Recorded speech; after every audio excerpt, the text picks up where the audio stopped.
তোমরা তো ঘরে প্রায় সবাই এক তরকা বানিয়ে থাকো, তবে আমি কিভাবে বানাই সেটাই শেয়ার করছি আজ।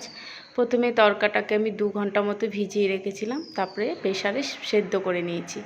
এখানে পেঁয়াজ, লঙ্কা, আদা, রসুন ও টমেটো কেটে রেখেছি। পেঁয়াজটা একটু বেশি পরিমাণে নিয়েছি আমি। তারপরে দেখো কড়াইয়ে তেল দিয়ে 2টো মতো ডিম আমি ঝুড়ো ঝুড়ো করে ভেজে রেখেছি আগে থেকেই। এবার কড়াইয়ে তেল দিয়েই পেঁয়াজগুলো দিয়ে দেবো, আর কাঁচা লঙ্কাগুলো যে কেটে রেখেছিলাম সেটা দিয়ে দেবো। এবার নুন দিয়ে দেবো একটু পরিমাণ, দিয়ে ব্রাউন কালার যতক্ষণ না হচ্ছে পেঁয়াজটা ভাজতে থাকবো। দিয়ে আদা রসুন যেটা আমি কেটে রেখেছিলাম সেটা হালকা পেস্ট করে নেব।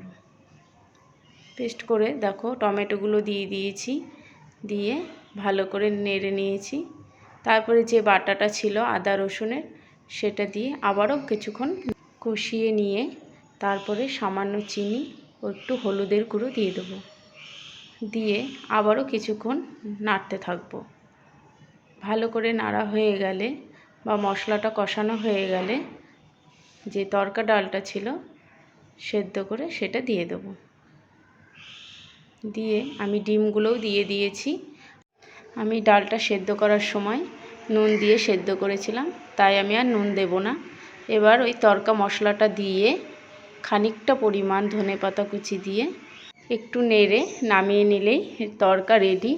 আমি এখানে রুটির সাথে পরিবেশন করেছিলাম। তোমাদের কেমন লাগলো? ভালো লাগলে অবশ্যই একটি লাইক